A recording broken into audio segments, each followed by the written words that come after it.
É uma satisfação estar aqui nesse papel de mediadora, compondo a mesa com profissionais tão renomados, tão respeitados em nosso mercado. Sem dúvida, vão agregar muito aqui para todos nós hoje. Quero primeiramente agradecer a todos que estão dedicando esse tempo para estar aqui ouvindo, compartilhando e buscando cada vez mais aprofundar o conhecimento nessa área tão importante do nosso mercado e tão complexa ao mesmo tempo. Somos nós os responsáveis por levar essa informação para a sociedade. Então, esse tipo de evento que o ISB promove realmente faz a diferença. Então, parabéns ao ISB, Jocely e a Paula, por esse projeto. Então, vamos começar aqui, porque nós temos, então, algumas questões que foram enviadas aqui no momento da inscrição, né? Então, acreditamos que vamos abordar aqui todos os temas que passam aí pela mente de vocês. Então, aproveitem e a gente tem muito conteúdo aqui, né? Então, temos que acelerar. Então, assim, falando sobre gerenciamento de risco em benefícios. A Jocely já fez um teste aqui, né? Algumas palavras surgiram, mas não surgiu uma palavra, Jocely, que eu acho muito interessante e que eu ouço sempre, e acredito que muitos aqui ouvem, principalmente quando se fala em contrato de seguros de benefícios. Tem uma palavra, uma expressão que é a tábua atuarial. Tábua atuarial. Né? Falar com a sociedade, falar com o consumidor sobre tábua atuarial pode ser meio estranho, né? Então, que bom que estamos aqui e vamos começar aqui com o professor Carlos André. Me diga, é possível desmistificar essa expressão? Podemos fazer isso hoje? O que é, quem define, o que compõe? É possível entender essa parametrização de tábua atuarial? Boa tarde a todos. Feliz da vida de escutar uma música diferente.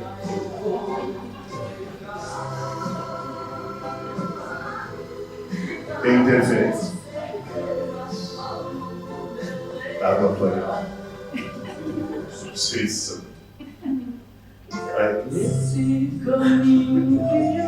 Eu mesmo escolhi ser um corretor. Tem percalços. Tem atuados. Tem malucos que gostam disso. E nós do ISB, eu aqui com o ISB também, muito feliz de tê-los aqui e de tê-los interessados em falar sobre gerenciamento de riscos.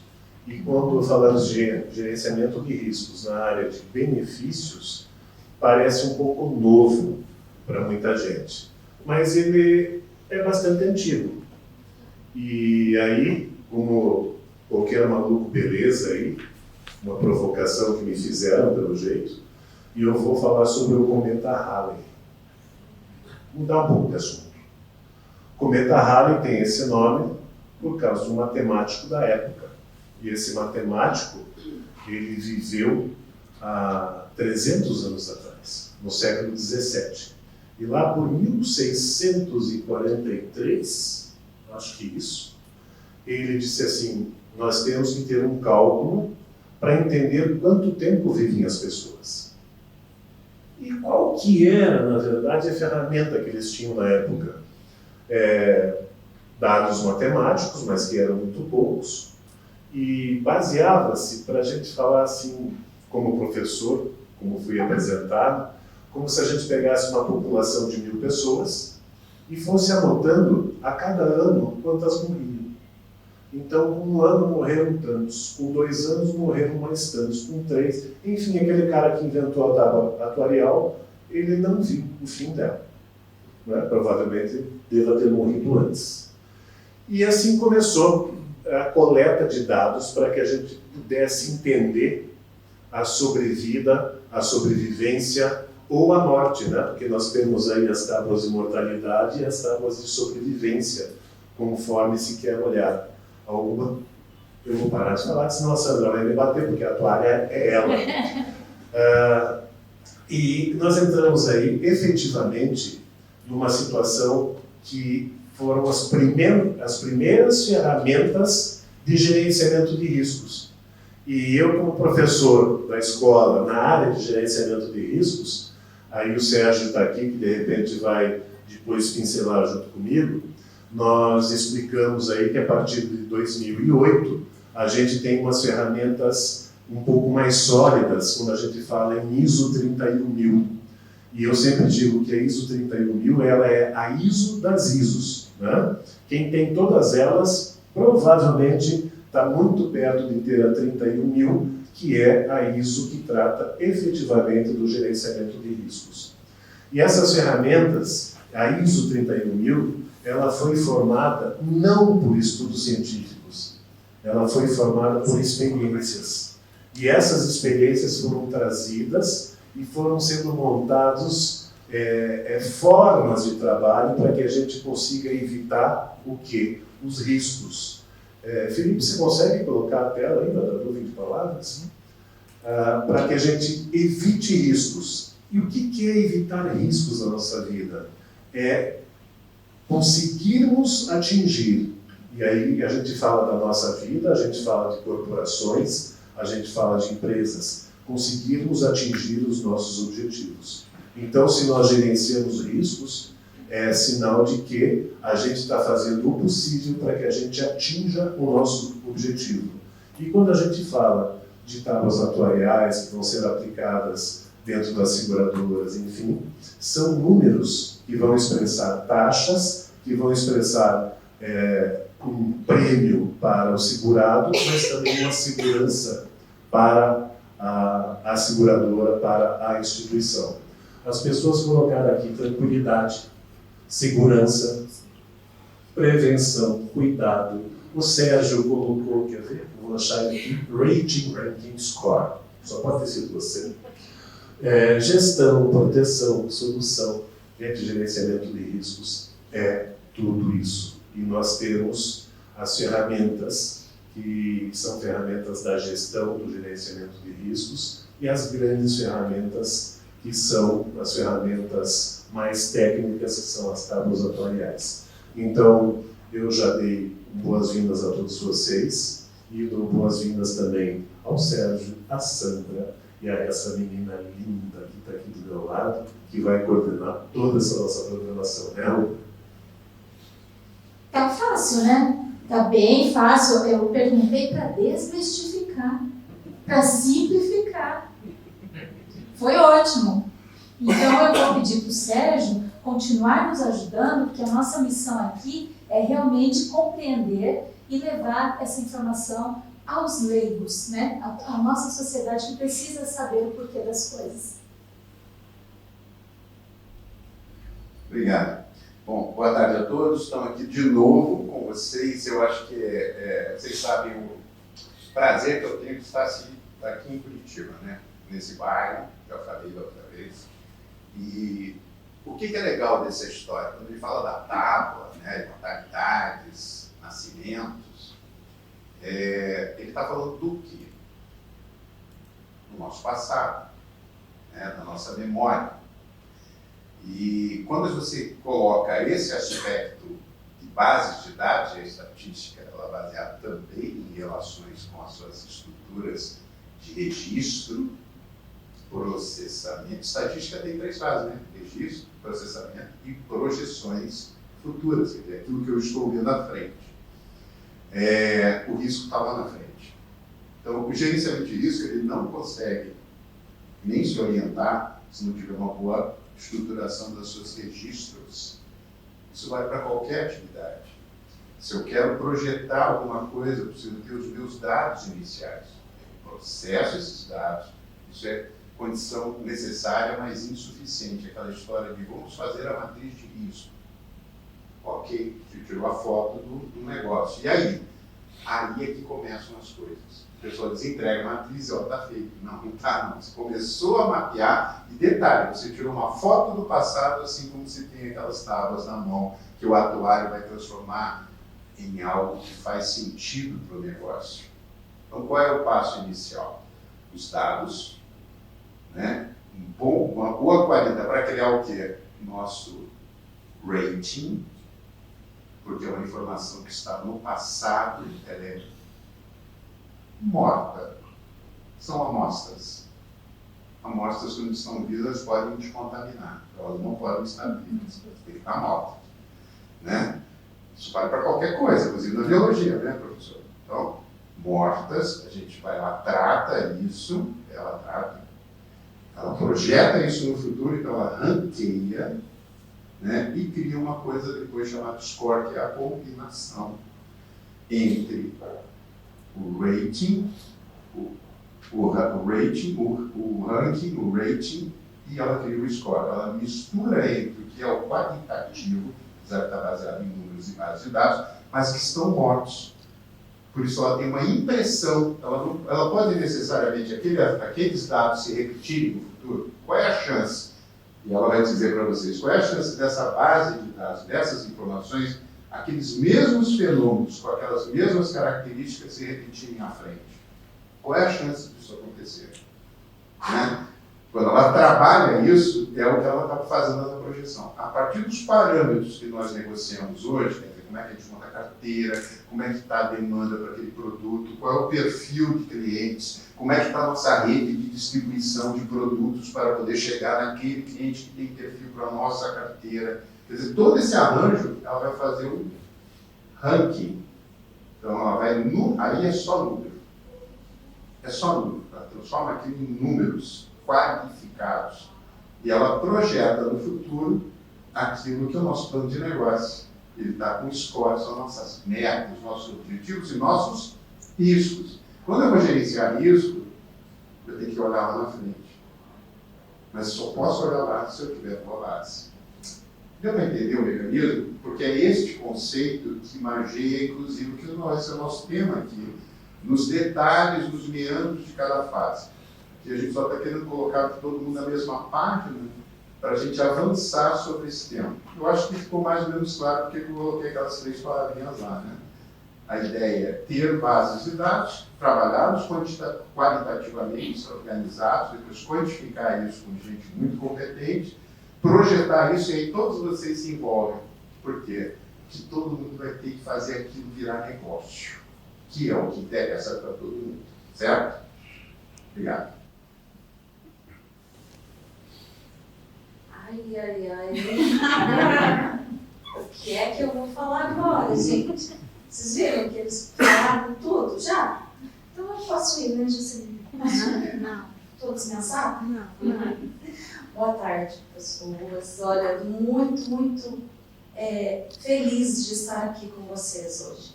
É um prazer poder conversar com vocês. E me deram essa missão aqui, né, de tentar explicar um pouquinho da tábua. Mas os meus colegas aqui, os meus confrades, já fizeram tantos comentários e eu estou aqui buscando na minha mente como é que eu vou poder explicar. Vocês viram como é que fica a missão do atuário? Se fala muito bem, mas eu fecho os olhos agora e abro. Eu não estou vendo mais pessoas na minha frente, eu estou vendo números. Cada um de vocês se transforma em números para mim. É dessa forma que o atuário vê. E eu estou bem feliz porque hoje meu diretor, inclusive, está aqui e ele também é atuário. Então, assim, eu consigo falar e eu sei que ele está me entendendo, inclusive, sabe? Aí, olha só, o atuário, ele realmente lá atrás, ele fez essa tábua, ele construiu a tábua através de uma amostra. Foi uma amostra de pessoas vivas, mantendo-se vivas durante cada ano. E o atuário, qual é a função do atuário dentro da tábua? Ele tem essa amostra. A partir dessa amostra de pessoas vivas, ele começa a criar o chamado comutações atuariais. Ele cria qual é a expectativa de vida de uma pessoa ao nascer. Isso é uma comutação. Qual é a expectativa dela morrer antes de completar a idade X mais 1? Qual é a expectativa dela adoecer ao atingir a idade X mais 1? E assim vai. Aí ele começa a desenvolver qual é a expectativa dele permanecer vivo e ter uma renda vitalícia por X anos. Então, veja, a tábua, ela tem um parâmetro, essa amostra, e é tudo que o Sérgio falou aqui, e o Carlos também começou a fala. Ele, através desses números, ele tem uma base e começa a trabalhar em cima dessa base. Então, veja, eu falei algumas situações de comutações, e é isso mesmo, através dela se constrói uma tábua de mortalidade, que é a possibilidade de morrer, uma tábua de morbidade, que é a de doenças, tá? Isso serve para poder precificar, para poder ter parâmetros. Ela tem a tábua de invalidez, tem a tábua, inclusive, de pensões, o que gera pensões. Então, são criadas N tábuas. Destas tábuas, ainda o que vai acontecer? Eu tenho tábua, hoje tem tábua do IBGE. O IBGE construiu uma tábua em 2010, nós sabemos que ela tem sido atualizada, teve 2015, 2016, ela vem sendo atualizada. Ela serve de parâmetro para seguros? Serve. Com certeza. Mas o que acontece? Normalmente a gente faz o cálculo para seguro do ramo vida, inclusive, e o meu diretor que está lá no cantinho, e eu gosto de falar com ele porque ele me entende também, assim, de atuário para atuário. Se tiver mais um atuário, por favor, levante a mão aí que eu quero saber se tem, viu? Olha só, quanto mais antiga... Dois malucos, beleza? Só dois malucos, beleza. Quanto mais antiga a tábua for, mata-se mais conservador fica. Então, o Sérgio comentou aqui, quem começou a construir a tábua, com certeza ele não estava lá para ver o final da tábua. Então, é muito importante essa tábua para todos os ramos, seja ele no ramo vida, no ramo de previdência, em saúde, ela é a base de tudo. Mas basta ter só essa coleta de dados? Não. Eu preciso ter essa coleta de dados, eu preciso trabalhar.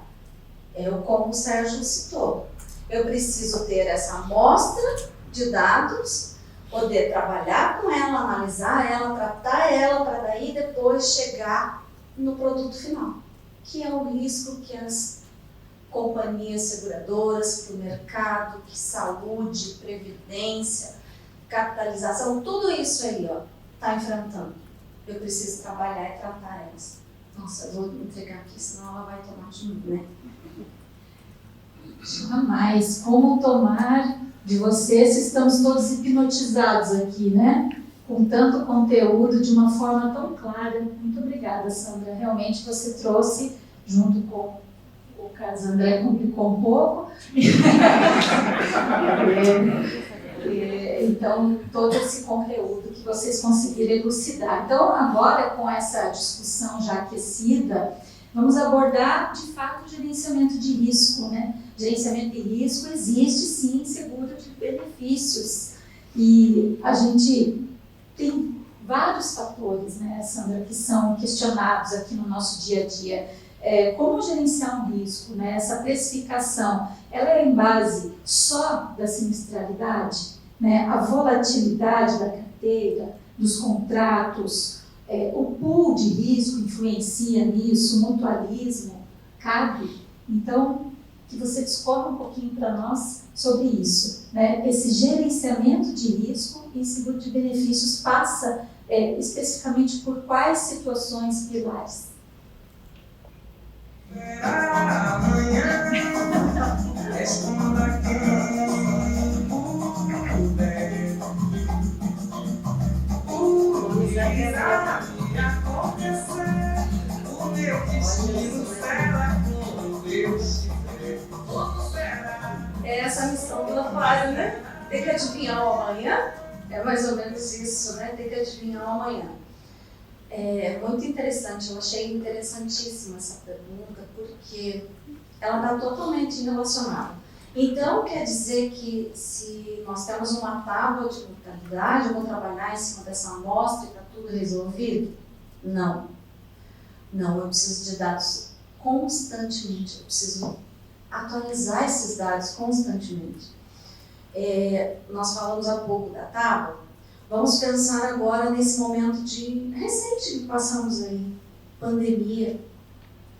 Olha só o que aconteceu. Veja, a tábua é construída através de uma amostra de pessoas que permaneceram vivas em cada idade. O que aconteceu com a tábua? Derrubou a tábua. Existe uma expectativa de vida em média de até 115 anos. Isso quem mais sobreviveu. Mas vamos pensar numa expectativa de vida de 73 anos. Qual será a expectativa de vida agora para o Brasil, em função desta amostra? Eu vou poder utilizar? Não. Eu vou precisar de cada um de vocês. Lembra que eu falei que eu ia fechar os olhos e olhar para vocês como um número? Agora eu vou fechar de novo, vou abrir. Eu estou vendo pessoas na minha frente. E são essas pessoas que vão fornecer os dados para o atuário realizar esse cálculo. Sem esses dados, sem poder coletar, como é que ele vai avaliar a sinistralidade, a expectativa de sinistralidade?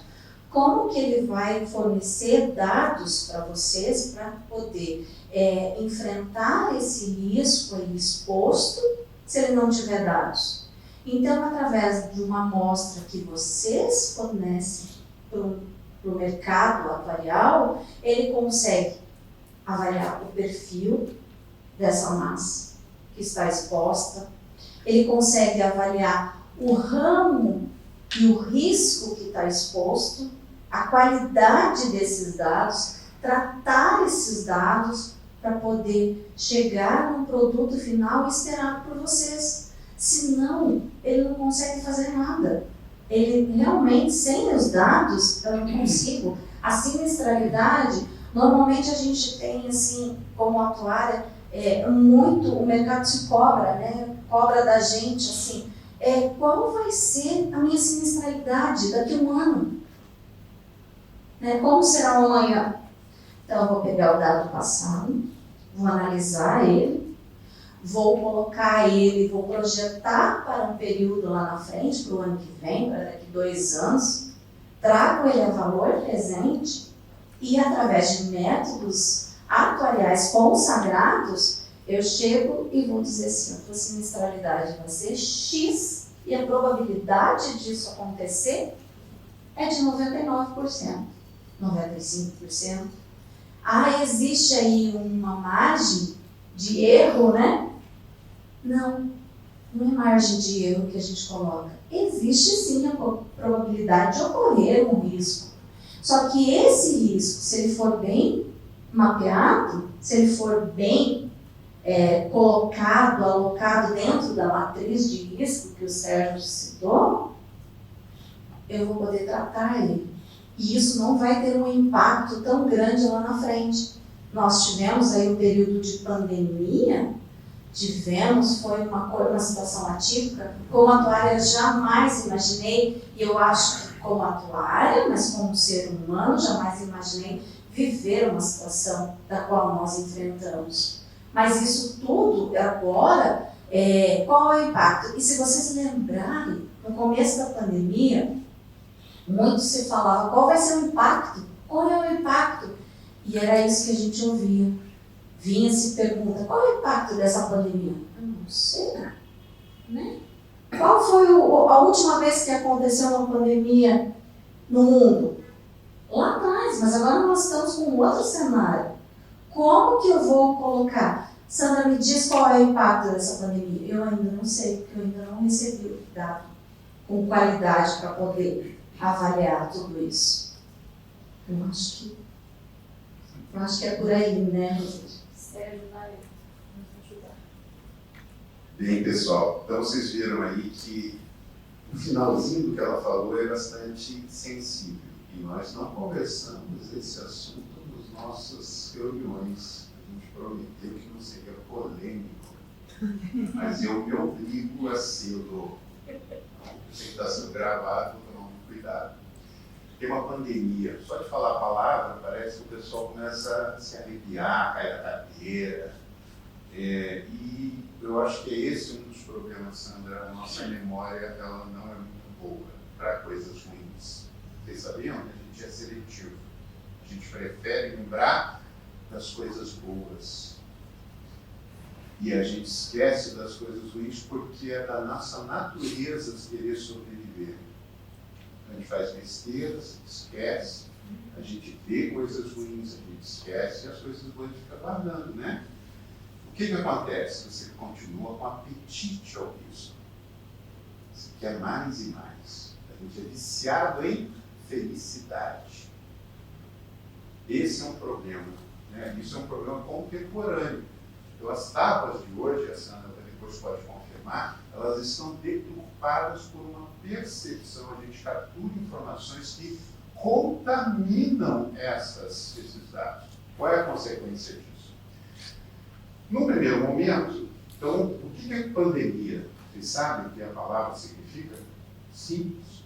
Eu estava numa mesa essa semana com um professor, doutor, catedrático, super fera, meu amigo, assim, um senhor já bem mais... Ele está aposentado da USP e tal, e eu fiquei chocado quando ele ficou olhando para mim assustado, como é meu amigo da minha esposa, né, Regina, a esposa dele, amiga nossa, e quase disse, você não acredita que teve pandemia? Eu falei, eu sei que é uma pandemia, por isso que eu acredito nela, porque pandemia significa absolutamente uma coisinha simples, que ele, como advogado, doutor, eu deveria saber o significado da palavra pandemia, então somente uma infecção, né, que ocorre em âmbito global. Se fosse um âmbito local, seria um evento de endemia e não de pandemia. A única coisa que significa isso. O que mais significa? Nada. E é isso que ela está dizendo. Em termos atuariais hoje para ela, sabe o que significa pandemia? Que alguém fez uma projeção no início dela, dizendo que milhões de pessoas morreriam no Brasil daquele evento, daquele tipo de infecção. E ficava repetindo que ia acontecer. E o que a gente sabe com relação à seguro, em relação à pandemia? O cara depois pode dizer qual é a relação que o contrato de seguro tem com isso, né? Será que a gente fica sem seguro quando tem um evento catastrófico, guerra, pandemia? Será que está dentro do contrato que alguém tem que revisar? Olha o efeito comercial dessa irresponsabilidade de uma projeção. Que era uma projeção, porque a pessoa que falava isso nem atuário era. Mas era doutor também, viu? Cuidado, esses doutores que vocês trazem por aí, porque eles costumam falar besteira. E não é pouca.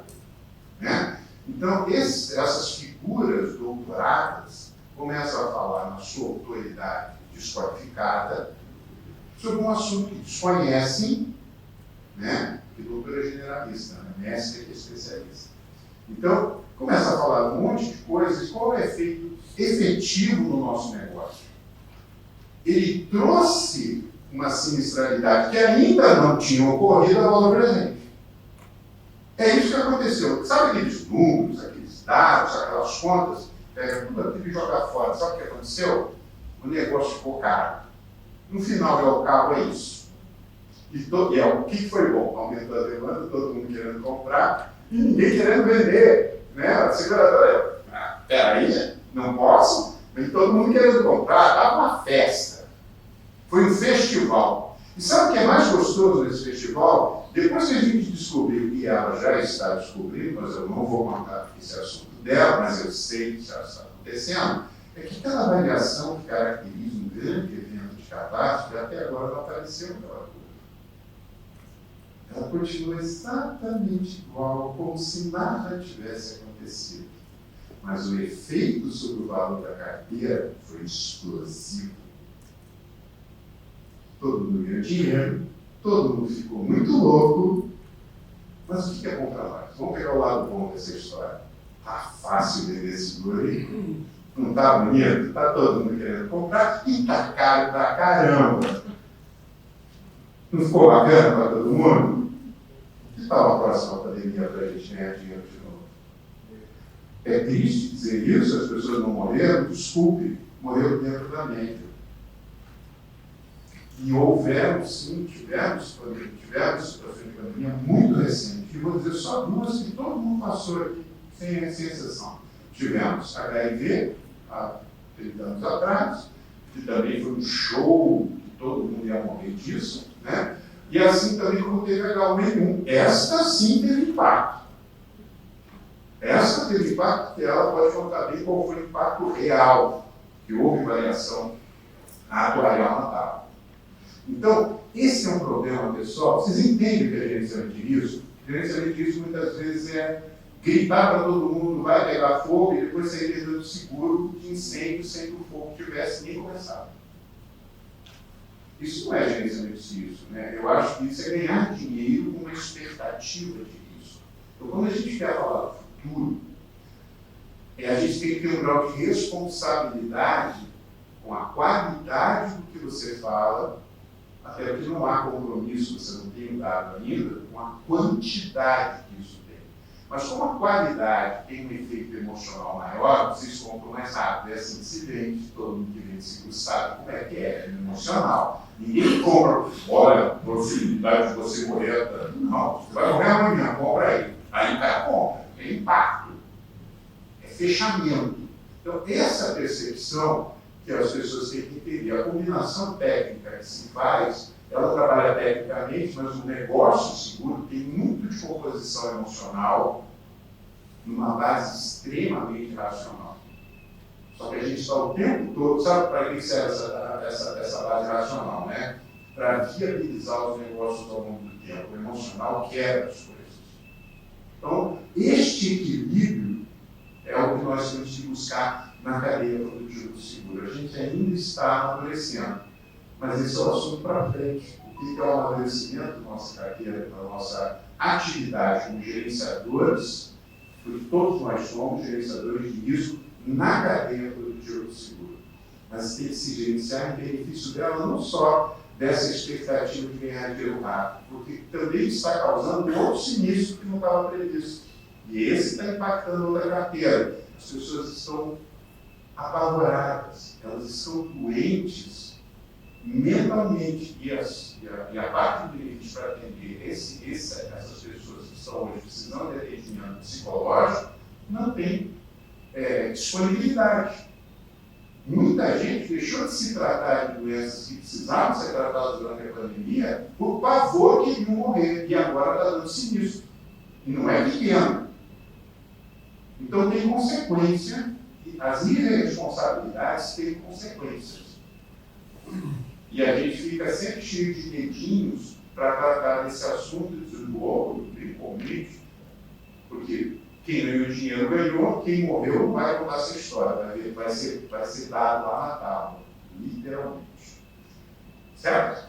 Vamos para a nossa próxima passagem. Vamos apagar essa história para você apagar essa história que eu acho que agora ficou tenso. Ficou tenso o negócio.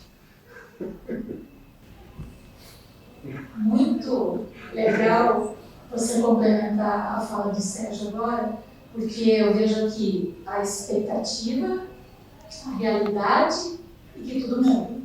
E a gente se adapta e ampara o nosso mercado. Né? Enquanto corretor, e aqui muitos securitários, corretores, qual foi esse impacto na sua visão?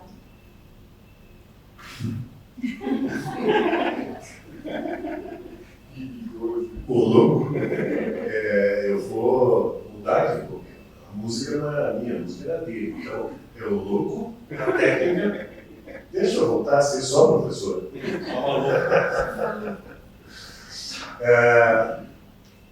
Eu acho perfeitas as colocações, sem que eu esqueça, eu gosto de brincar com isso.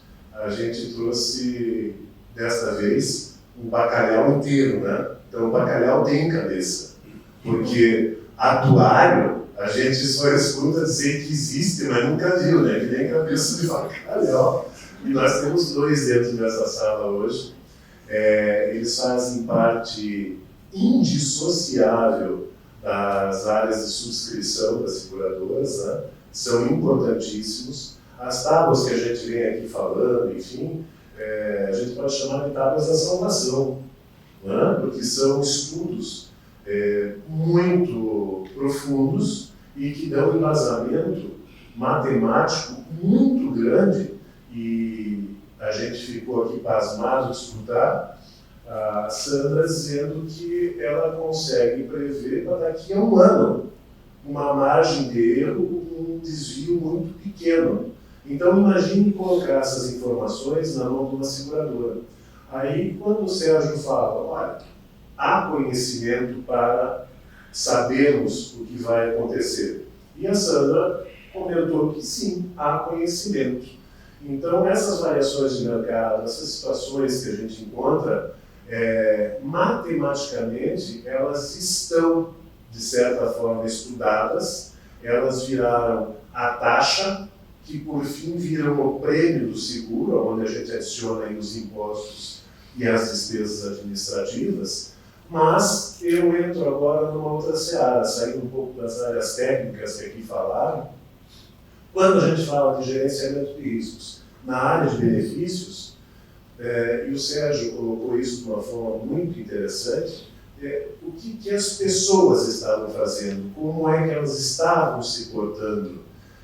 Nós que somos desta área de seguros, nós que conhecemos, nós estamos vendo os nossos consumidores se portarem com algum gerenciamento de riscos, né? Nós estamos vendo as empresas, por exemplo, tratarem esses riscos internamente com a saúde dos seus funcionários, inclusive com a saúde mental dessas pessoas, porque é lá, muitas vezes, que começam todos esses problemas. Ou estão esperando para descarregar isso naquela seguradora que deu uma taxa, que deu um prêmio, e etc. E tal.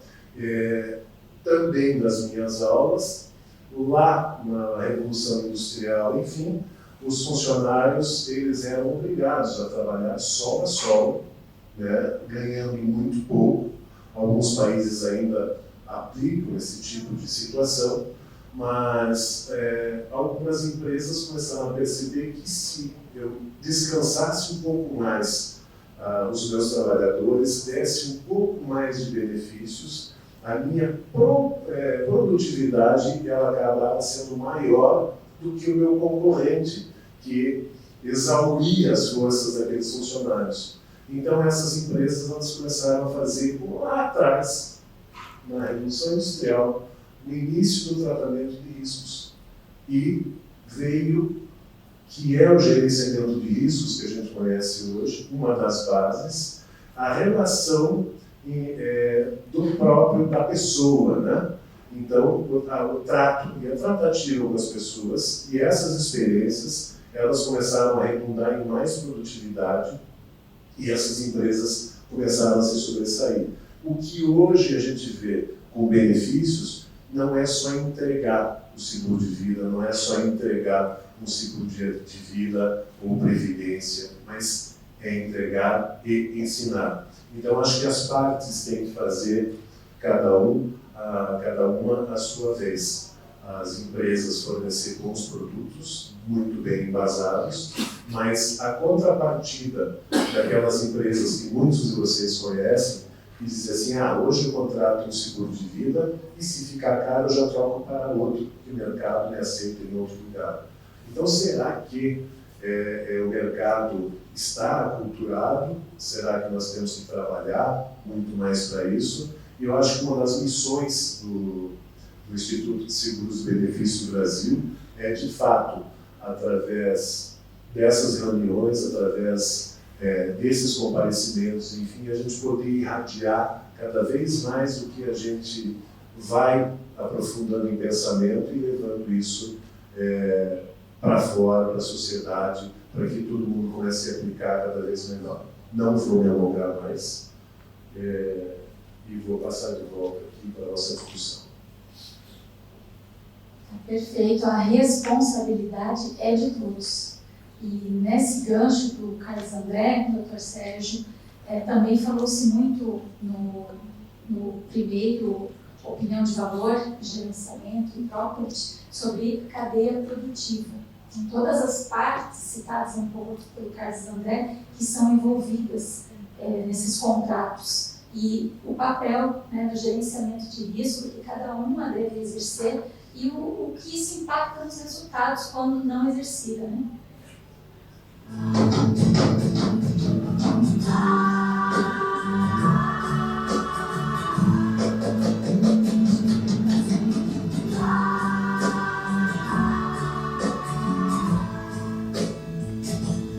Prefiro ser essa metamorfose ambulante. Certo. Prefiro ser. Legal. Exatamente isso. Vamos voltar lá para aquele quadro que vocês colocaram no início. A metamorfose começou lá com aquelas primeiras palavras, está vendo? Vocês percebem como é que é interessante que a gente já foi numa viagem no tempo e todo mundo, aquela palavra ali, prevenção, segurança, cuidado, né? Boa parte, quando a gente fala de gerenciamento de risco, parece que o pessoal tem essa coisa relacionada com aquelas informações passadas e com essa memória de dano. E como eu falei, ela costuma ser curta, porque nós queremos ser felizes. A gente não quer sofrer. E no cotidiano, no século XXI, esse desejo de felicidade é maior. Então o apetite ao risco é maior. Talvez seja esse o desafio da área de seguro. Então, de certa maneira, eventos catastróficos trazem a momento presente aquela sensação de perda e a gente se sente com necessidade de se prevenir, de se precaver. Essa dicotomia, essa ciclotimia, não é bom para os nossos negócios. Essa é uma parte do gerenciamento de risco que não é legal. Essa criação de expectativas e queda de expectativas, ela não contribui para o nosso negócio. Parece que é bacana, mas ganhos imediatos, muito rápidos, o mercado de seguro não tem estrutura técnica para absorver. O que se espera em seguros é que as pessoas sejam fiéis às suas carteiras. Né? Vocês podem ver, a gente trabalha com o quê? Com muito confiança, é um mercado de confiança. É um mercado que cresce e cresce por esta relação de confiança. As carteiras são montadas a partir destas relações. Ela tem uma matemática por trás, mas ela tem uma moral, uma ética, uma relação de valor.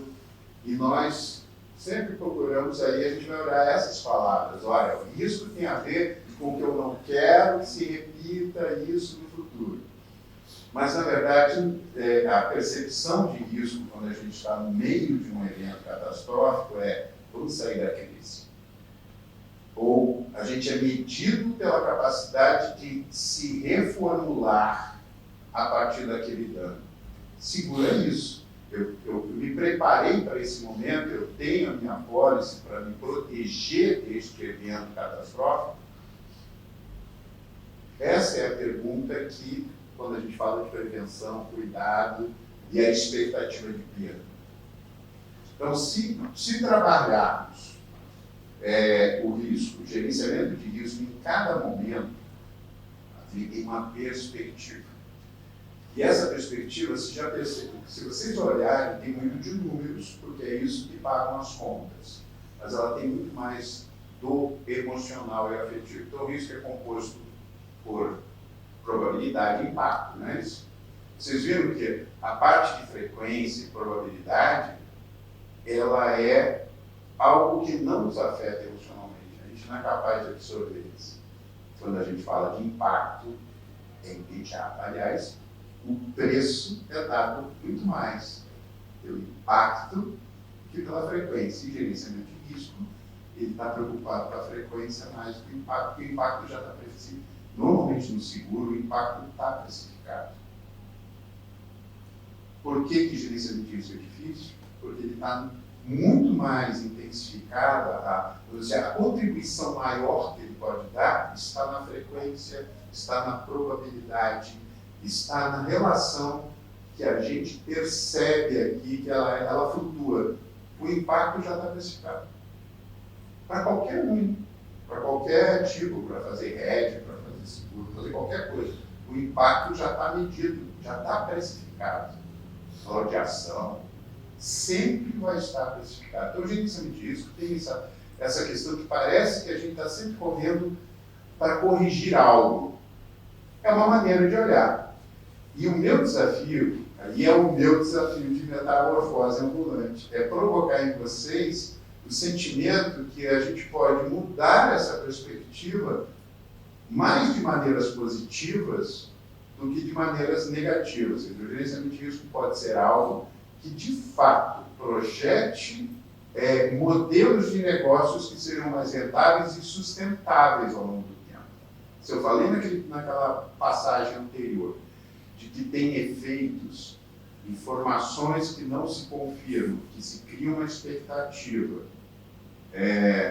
de catástrofe, que geram consequências de mercado, de carteira, eu poderia fazer a mesma coisa para aspectos positivos em que eu posso ser coberto por outros tipos de seguro que são mais técnicos, de garantia, de outros modelos de securitização, de benefícios também, de saúde, por exemplo, né? Na área de saúde, se a gente trabalhar a melhoria das expectativas, eu ajudo a ficar mais sana, mais saudável, e eu posso contribuir para que aquele mundo protegido e bem gerido vá me trazer há mais tempo a melhor rentabilidade.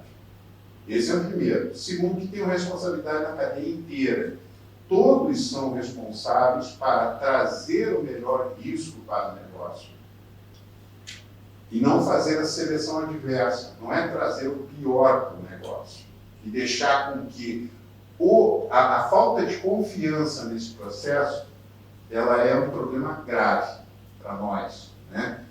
Vocês devem estar vivendo esse assunto muito próximo do que vocês estão trabalhando, principalmente os seguros massificados. Automóvel, está muito claro isso. O pessoal que está no automóvel está sendo substituído por associações. Por quê?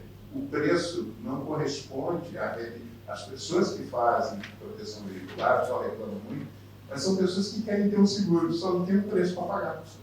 Ela não consegue reconhecer que o preço é justo. Parece louco, mas é isso. Aquela pessoa quer ter um seguro. Ela só não consegue aceitar o preço que ela tem que despender para o que ela acha como benefício que ela vai ter ao ser imunizada. Mas ela já tem a cultura do seguro. O que cabe a gente fazer?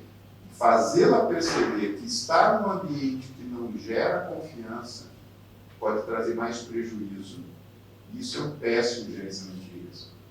Você percebe? Então, nós também temos que aprender. Não é só dizer eu garanto.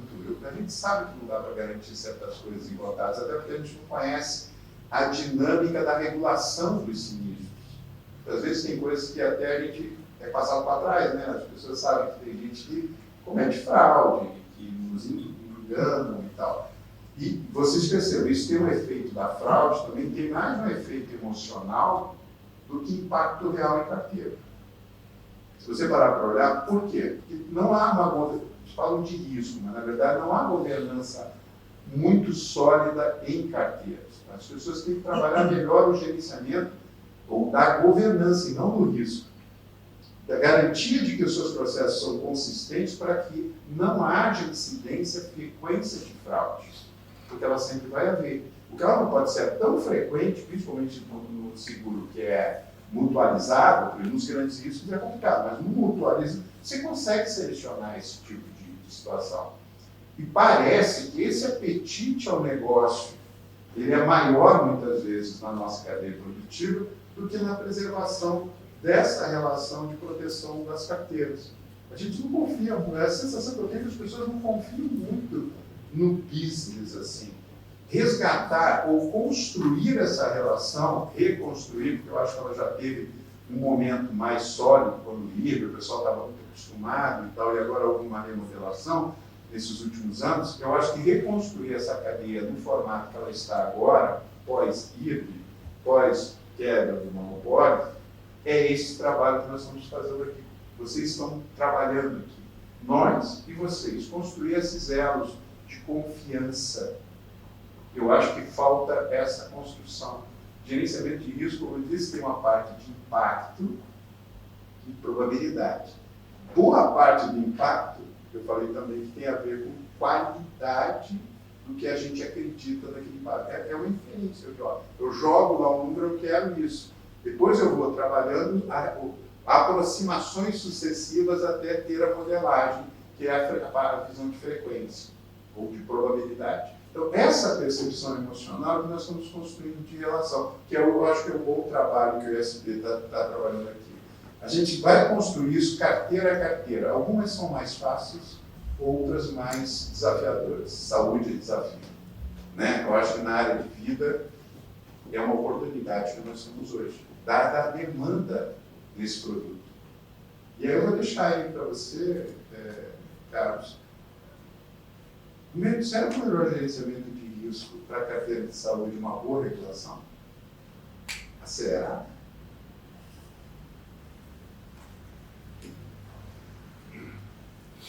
Eu acho que não só a regulação, Sérgio, que é importantíssima, e outro dia eu conversei com uma seguradora, dizendo que nós precisamos aumentar os valores, a gente precisa repassar um pouco dessa nossa perda, que quando a gente fala em fraude são bilhões, né? Passando de 10 bilhões, na verdade, então não é um bilhãozinho, não, são mais de 10. E eu olhei para esse gestor da seguradora e falei, escuta, mas vocês têm que estar cuidando do galinheiro de vocês. Se as galinhas estão sendo roubadas lá, por que eu vou ter que pagar pela galinha roubada? A gente sabe que a fraude ela acaba sendo dividida, né? Mas o atuário teve tanto cuidado para precificar toda essa situação, para daí eu não ter uma boa gestão nos meus processos, enfim, deixar que isso aconteça. É uma frase de mercado, né? Nós temos seguradoras aqui entre nós que dizem assim, nós sabemos que 30% do que a gente paga em sinistro é fraude. E eu sempre brinco com a resposta, se vocês sabem que é fraude, por que estão pagando, né? Então, se sabem que é fraude, não deveriam pagar. Mas isso existe no mercado. No saúde, vivíamos aí no mar azul, como a gente pode dizer. As seguradoras estavam ganhando o que precisavam ganhar, os volumes são muito grandes, né? E a coisa foi um pouquinho deixada de lado. E quando se viu necessário, existem verdadeiras quadrilhas entre hospitais, clínicas, médicos, corretores de seguro, profissionais que atuam na área de saúde. E isso está sendo, estão tentando desmantelar, estão tentando começar a segurar melhor agora, às custas de um monte de cortes, um monte de reflexões que eles fizeram. Então, é um gerenciamento de riscos, mas é um gerenciamento de riscos que ele veio com a dor, né? E não por amor ao que se faz, porque senão teríamos tido já um gerenciamento anterior. Então, quando alguém se perguntou, diz assim, o que aqueles loucos lá vão falar sobre gerenciamento de riscos e benefícios? Eu acho que já deu para perceber que tem muita coisa, né, que se pode gerenciar e ele é muito aplicado em vários setores, o corretor, o consumidor e o fornecedor. E aí, Sandra, na prática, a pergunta de 1 milhão, temos gerenciamento de risco impactando nos resultados? E como impacta? O gerenciamento, a falta de gerenciamento impacta totalmente. Porque o que acontece? Quando eu não tenho gerenciamento de risco, e o Sérgio muito bem falou aqui, quando ele citou, eu até anotei para não esquecer, porque eu tenho uma memória ótima, mas eu gosto de anotar sempre, né? O Sérgio falou assim, não quero que se repita o que aconteceu. Tá, mas não quero. Você vai me fornecer esse dado para que eu possa calcular corretamente? Você vai me fornecer o que aconteceu no passado para eu poder avaliar o que está acontecendo no presente, porque a tarefa do atuário é essa, tá? Ela avalia o que aconteceu no passado, projeta para o futuro, avalia a situação no presente, ainda coloca assim, olha, dentro do que aconteceu no passado, o que está acontecendo agora e dentro da tua projeção, o teu risco pode ir, o teu apetite ao risco pode ir até certo ponto. A partir daqui o atuário não tem mais como fazer. Então, olha só o quão é importante essa questão e qual é o impacto. Infelizmente, assim, o Sérgio citou, o Carlos também citou, do ramo de saúde, o quão importante é a questão de informações, de gerenciar esse risco, gerenciar, armazenar esses dados, passar para o atuário para que ele possa avaliar, porque senão ele não consegue avaliar. Aí, do outro lado tem quem? Os corretores que precisam dessa informação, precisam de um preço com qualidade, de uma taxação com qualidade, para poder fornecer para o mercado, tem que ter um preço competitivo, mas como que o atuário vai fazer isso se não houver esse gerenciamento de risco?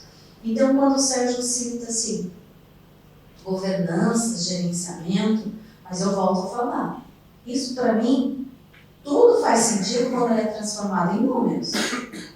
Porque falar em gerenciamento, falar em controles internos, falar em governança, sem ter números que eu possa fornecer para o atuário para que ele faça cálculo, não adianta ele. Desculpa, viu, gente? Não adianta nada. Eu lembro de uma situação que eu vivi em saúde, aonde se tinha assim, o mercado chegou para mim e falou assim, Sandra, por favor aí, faz para mim um cálculo. Eu quero que você faça para mim um cálculo com relação aos meus riscos, todos os meus riscos. Faz aí para mim um cálculo. Então eu faço. Cadê os dados? Não, mas eu quero que você faça o cálculo. Então, eu vou fazer como? Não, Sandra, eu quero que você me traga uma taxa competitiva com o mercado. Eu quero ter um valor, porque o meu concorrente está fornecendo um valor muito melhor. Como é que você não vai me fornecer esse valor? Sandra, eu quero um preço competitivo. Como que eu vou fazer? Gente, eu não tenho como fazer. Se o gerenciamento de risco, toda essa parte de governança, toda essa parte de gestão não for transformada em números. Para isso serve a matriz de risco. Você vai lá e vai alocar na matriz de risco qualquer situação. Outro dia eu estava falando com uma colega minha que é diretora de uma companhia seguradora da gestão de risco. Sandra, aqui a gente tem o hábito de qualquer situação, e é do ramo vida, tá? Qualquer situação. Aconteceu, vai lá e registra. Vai lá e registra. Vai lá e registra. Poxa, mas eu já registrei 3 essa semana. Vou ter que registrar, mas já tenho essa informação. Não, mas eu preciso de 4, eu preciso de 5, eu preciso de 6, eu preciso saber qual é a frequência. Se eu não souber qual é a frequência, eu não tenho como, aí sim, chegar lá e dizer assim, o que aconteceu no passado, agora não vai acontecer. Se eu não tiver essa informação, o que vai acontecer? Eu vou dizer, olha, a amostra que eu tenho é essa aqui. A probabilidade de acontecer vai ser essa aqui. Sandra, mas não é isso que está acontecendo no mercado. Mas me fala o que está acontecendo. Me fala através de números. Sempre números. Então não adianta. É ruim eu falar dessa forma? Gente, palavras são ótimas. Bem colocadas são ótimas. Mas se elas não forem transformadas em números, não adianta nada. Perfeito. E nós temos um ditado que a falta de informação é preenchida por taxa. Você está no escuro, você não tem como ser assertivo. E diante da informação que você precisa, Sandra, que todos somos responsáveis, como fica agora essas questões, Tudo LGPD não permite, Nós temos aí a tecnologia, a inovação, o digital. Será que a nossa entrega está adequada? A DPS que o o consumidor precisa preencher, sabe preencher, né? Até que ponto isso influencia na aceitação, na subscrição. Então, discorra um pouquinho para nós sobre isso. E também, depois, já direcionar aqui ao Carlos André, o Dr. Sérgio comentou sobre associações, né, de veiculares. Será que isso existe no círculo de pessoas também? Né? Então, alguns comentários e as considerações finais de cada um de vocês, por gentileza. Ai, ai, ai, hein? LGBT. Meu Deus. Parece uma desculpa? Não parece uma desculpa? Virou desculpa? Vocês viram que eu sou, vocês estão vendo, né? Sou mulher, mas eu sou muito prática com relação a isso. Gente, o Atuário não precisa saber quem é o Carlos, quem é o Sérgio. Ele não precisa saber. O Sérgio foi... Lembra que eu falei no comecinho? Vou fechar os olhos, vou abrir. Cada um é um número. É só um número. Eu não preciso saber do CPF de vocês. E olha, eu vou contar uma coisa muito engraçada que aconteceu hoje comigo. Hoje. Chegaram para mim e falaram assim: Sandra, você não pode pedir a data de nascimento. Se você pedir a data de nascimento, está caracterizando, aí vai barrar na Lei Geral de Proteção de Dados. Eu falei, por quê? E por coincidência, gente, as duas pessoas que vieram me falar faziam aniversário no mesmo dia. Eu falei, e agora? Quem é quem? Por que a data de nascimento tem tanta importância? A data de nascimento, quantas pessoas nasceram no dia 14 de março, como eu? Quantas pessoas têm? Isso virou desculpa. Então, para o atuário, ele não precisa do nome, ele não precisa do CPF, ele precisa sim do dado, ele precisa desse dado. Ele vai fazer um cálculo, ele vai transformar em valores para transformar resultado para vocês lá na frente. Uma outra situação que é importante de citar aqui é a questão dos valores que chegam lá na frente. Veja bem, muito se fala na doença AME. Vocês sabem o que é isso? Tá? É uma doença degenerativa que atrofia muscular. Aí o que acontece? Essa atrofia, para tratamento dela, precisa de uma medicação.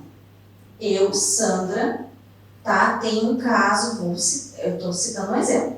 Eu tenho um caso na família onde tem essa doença. Eu comprei um plano de saúde. Eu pago para esta criança, porque isso daí é criança, é detectado até os 6 meses de vida. Eu pago R$500 para o plano de saúde dela. A medicação é R$14 mil por mês. Ela digamos assim, ela é para amenizar os impactos da doença, porque a expectativa de vida de uma criança que tem essa doença, infelizmente, é pequena. O que acontece aí? Eu estou buscando um grupo para financiar a despesa. Tá. Aí, se vocês não armazenarem esses dados, seja ele de qual forma for, se vocês mandarem para o atuário, porventura, com alguma informação que vai caracterizar, que tem lá, que pode a Lei Geral de Proteção de Dados vir a barrar, ele vai fazer o cálculo e ele vai jogar fora esse dado. Ele só precisa para ter a amostra. Então, neste caso que eu citei da doença, né, veja bem, olha o impacto causado na saúde por causa dessa situação. Se eu não tiver essa informação, vai ter um risco que vai lá ser associado, vai ser... lembra que eu citei? Tem um preço, uma taxação que vai chegar na mão de vocês, mal precificada, mal avaliada. E aí? Eu preciso dessa informação para tratar esse dado e para diluir. E eu só queria, assim, comentar aqui rapidamente e de novo, né, que eu estou muito feliz em poder falar com vocês, porque é o meu anseio de poder falar para vocês armazenem dados, por favor. Armazenem tudo que for possível e me forneçam, porque daí eu vou conseguir dar a precificação que vocês precisam, dar o valor competitivo para vocês no mercado. Obrigada, Sandra. Doutor Sérgio, seus comentários e considerações.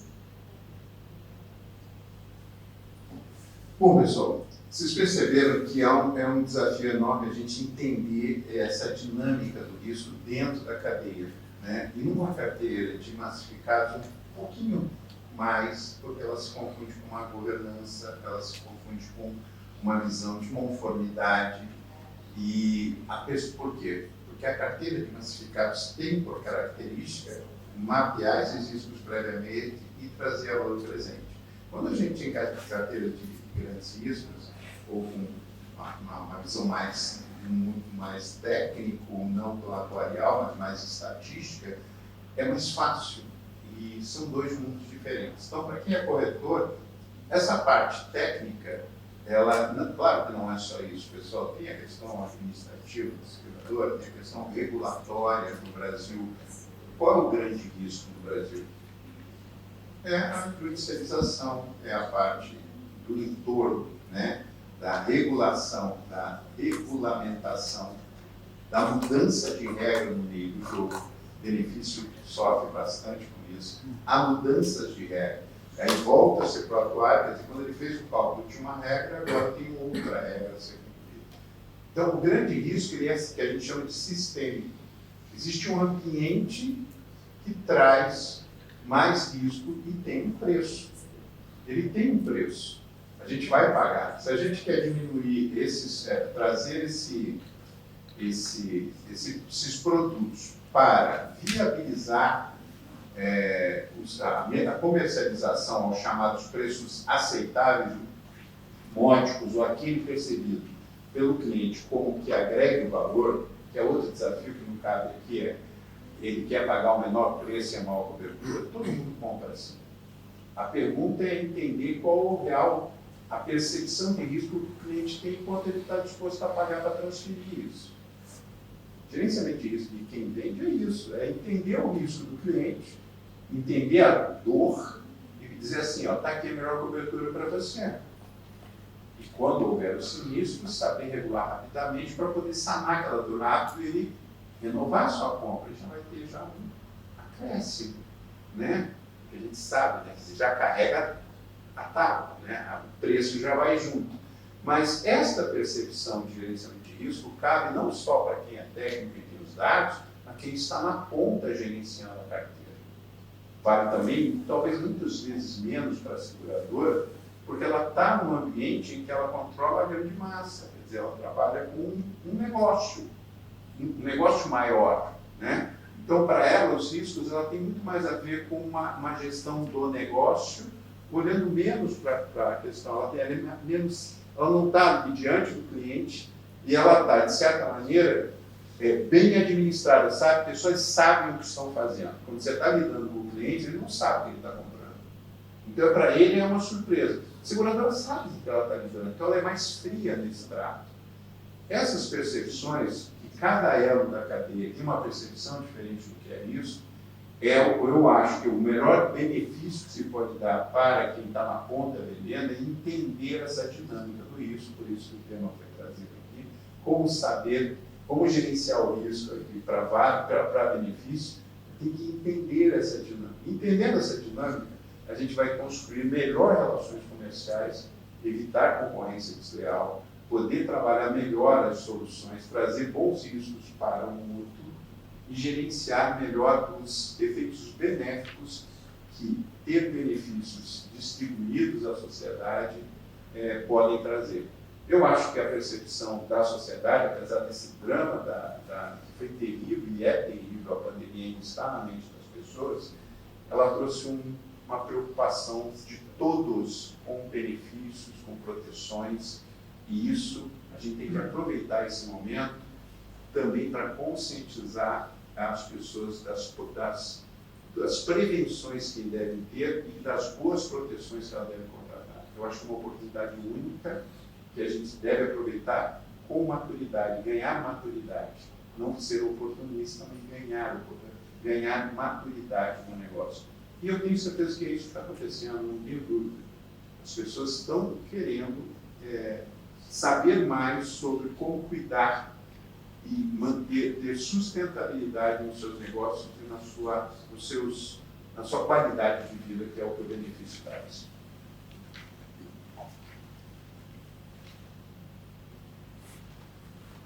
Bem, você tinha me passado uma bola aqui, eu acho que eu tenho que falar, você cochichou no meu ouvido, e entre um dos temas que a gente tinha trazido aqui é falar sobre a declaração positiva de saúde, é isso que ele peça? Porque ninguém passa. Então eu já chamo a declaração positiva de saúde. Você já tem, né, teve ou pensa em ter alguma doença na sua vida? Sim ou não? Sim. Você já teve, tem alguma dor que te assola? Gente, se você pega a declaração pessoal de saúde, esqueça positivo, da seguradora A, da seguradora B, da seguradora C, são todas elas diferentes. Não há uma normatização, confunde muito as pessoas. E aí a gente entra naquela seara de que a seguradora diz assim, está fraudando. Né? Por quê? Porque às vezes não soube nem responder. A declaração de saúde da área de seguro-saúde é um tanto quanto pior, são 32 questões, né? No vídeo ainda facilitam um pouco mais. Então, temos que entender melhor um pouco isso, acho que nós temos que conversar mais de perto com as seguradoras, ajudaram muito nesse momento de pandemia, onde os canais digitais afloraram, né? Então, hoje a declaração pessoal de saúde muitas vezes é feita através de uma entrevista médica. Mas, gente, às vezes eu estou diante de um cliente que tem uma saúde perfeita, mas é hipocondríaco. Não vai passar nunca na entrevista médica fonada, porque as pessoas vão perguntar do outro lado, não, vai, acorde com dor, e não sei o quê, vai contar todos os problemas médicos que tem, mas que não tem. Né? E a gente conhece, o corretor conhece a pessoa. Então, é uma das discussões que a gente tem que trazer. Isso faz parte dessa sistemática de gerenciamento de riscos. Eu volto para o saúde, quando a Sandra fala dessas doenças mais diferenciadas, né? E aí eu abordo dois aspectos que fazem parte desse tema. Um deles é a judicialização. Não adianta as contas estarem perfeitas se depois o judiciário vai entender que todo e qualquer tratamento tem que ser pago, porque é um IPO suficiente do lado de cá, é uma super seguradora do lado de lá. Gente, não é bem assim. Então, várias entidades tentam fazer o judiciário entender que não é bem assim. O inverso também é verdadeiro, né? A proteção ao consumidor, todos esses órgãos dizem que tem que atender tudo, e vai continuar sendo uma eterna briga, e a gente tem muito medo dessas situações. E dentro do mesmo aspecto, eu chamo a atenção de vocês para a parte ética da coisa. Vou usar o próprio exemplo da doença, a AME, que você citou, Sandra. Já existe condição de detecção dessa doença, porque é uma doença genética. E através de um exame de sangue mais apurado, eu sei se terei, sabe? Eu sei se terei AME. Eu sei se terei uma série de doenças que elas vão aparecer, inclusive até em determinada faixa etária. E se eu sei se terei, na declaração de saúde põe, bom, até agora eu não tenho nada, mas eu sei que terei. E do outro lado da moeda, a seguradora, em algum momento, pode exigir um exame, algumas já exigem. E nesse exame ela pode fazer a detecção desses problemas genéticos que vão aparecer no futuro. Então nós temos aí a entrar uma discussão ética muito grande. Eu estou achando que ela está retardada no tempo, né? Mas a gente terá uma discussão ética muito grande. E como a Rô já me cutucou aqui, disse assim, olha, o tempo está esgotando, eu vou fechar só falando sobre aquela pincelada que aconteceu sobre as associações veiculares, né?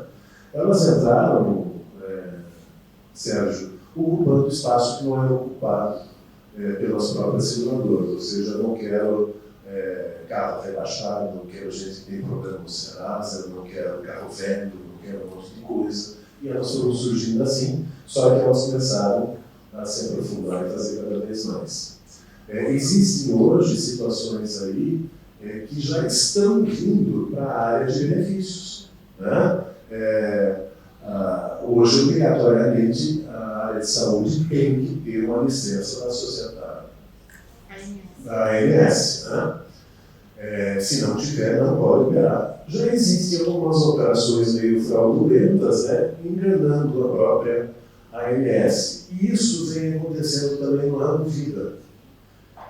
E no ramo vida é um tanto quanto mais complexo, inclusive, porque quando a gente fala de associação veicular, a pessoa diz assim, mas eu estou pagando muito mais barato e agora eu tenho uma proteção para o meu veículo. E aí a associação não paga quando acontece um problema. E a pessoa vai discutir os seus direitos e o juiz, o advogado, enfim, mas discutir que relação você tinha com essa empresa. O que é essa empresa? É uma associação. Então você é sócio? Sim, sou sócio. Então vai discutir com os sócios. Né? Não é uma discussão que você vem trazer aqui, porque se é uma sociedade, se é uma cooperativa, então é uma coisa entre vocês. Então você volta a discutir lá. Imagine isso começar a acontecer no vida.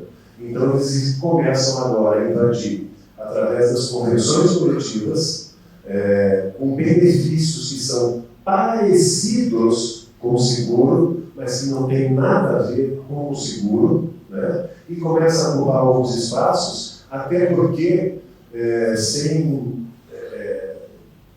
criminalizar ninguém, mas muitas entidades nunca foram entidades que realmente queriam o benefício do trabalhador. Muitas entidades sempre quiseram o benefício dos próprios entes que geriam essas entidades, né?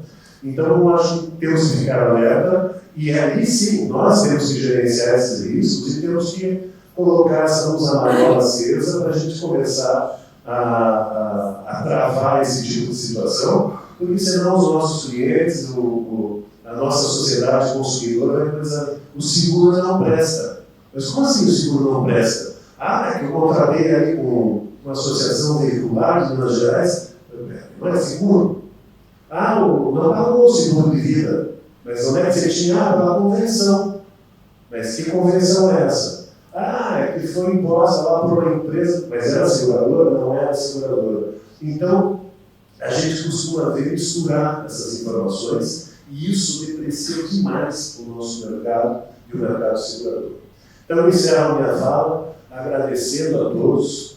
Um prazer enorme estar aqui e o meu maior prazer, de fato, é que a gente continue difundindo sempre a cultura do seguro, as práticas do gerenciamento de riscos, as práticas de benefícios e muito mais que o ISB vai trazer para vocês aí. Obrigado pela presença de todos e passo de volta aqui para a nossa MC. Carlos André, muito obrigada, Sandra, Dr. Sérgio. Isso sim é opinião de valor. E que nós possamos encerrar esse evento com muito conteúdo, informação, reflexão e fazer o que cabe a nós. Vocês contribuíram de sobremaneira para que cada um aqui consiga seguir nesse mercado, levando todo esse conhecimento para os nossos clientes, para que toda a cadeia realmente esteja consciente e atue no gerenciamento de risco, buscando um mercado equilibrado, que todos nós precisamos da sustentabilidade, né, dessas indenizações, dessa proteção que nós oferecemos através do seguro. E agora, fechamos aqui com a Paula, por gentileza. Os reclames. Não, eu tenho até. Desculpa, eu ia falar aqui.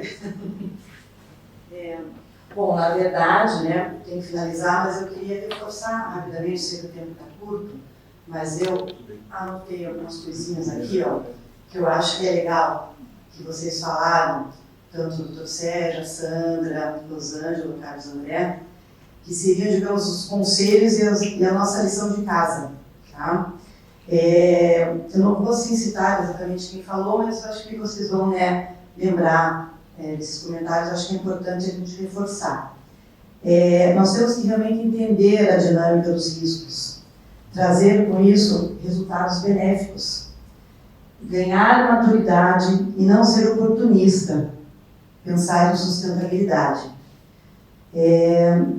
Ali no painel apareceram, né, algumas palavras ali que falam, por exemplo, qualidade de dados, gestão, análise e controle.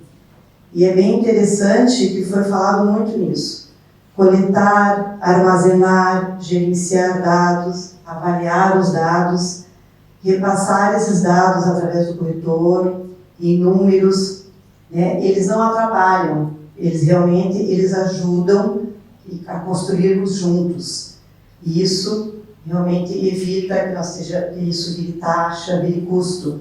Então isso é uma coisa muito importante, a gente tem que pensar muito nisso. Um trabalho realmente em conjunto, certo? Devemos sair daqui pensando em GR de uma forma positiva, mais positiva do que negativa, tá? E construir elos de confiança em toda a cadeia produtiva. Eu acho que essa é uma lição, né, que nós saímos daqui hoje, pensarmos bem nisso, trabalharmos nisso, e na nossa próxima, né, edição do gerenciamento de risco, que nós trabalharemos com a regulação de sinistros, a gente vai entender também que uma boa regulação traz bons dados, bons números. Então, acho que isso, né, a gente consegue fechar realmente com chave de ouro todo esse trabalho, tá? Agradeço a presença de todos, realmente, que estão aqui. Convido, deixo o convite a vocês para que estejam aqui na nossa próxima edição, tá? Quero agradecer em especial, né, aos nossos convidados aqui, Dr. Sérgio, Sandra, Carlos André, nossa mediadora Rosângela, né? E que eu espero que esse evento aqui de hoje, né, tenha contribuído realmente, né, para o nosso dia a dia e para que nós possamos mudar um pouco a maneira de pensar e trabalhar, né, os dados, tá? Agora, como diz o Carlos André, os reclames, né, os avisos paroquiais. Pessoal, nós teremos então, no dia 26 de outubro, não esqueçam, nós temos o nosso evento, né, que é a pesquisa Troféu Opinião de Ouro, certo? E também o nosso gerenciamento de risco, a nossa próxima edição. Então, deixem agendado, né, esses dias. O troféu acontecerá no dia 26 de outubro, já temos a data marcada. E o próximo evento do gerenciamento de risco, vocês oportunamente vão receber o convite para poderem se organizar e estarem presentes aqui conosco. Ok? Muito obrigada. Uma boa noite a todos.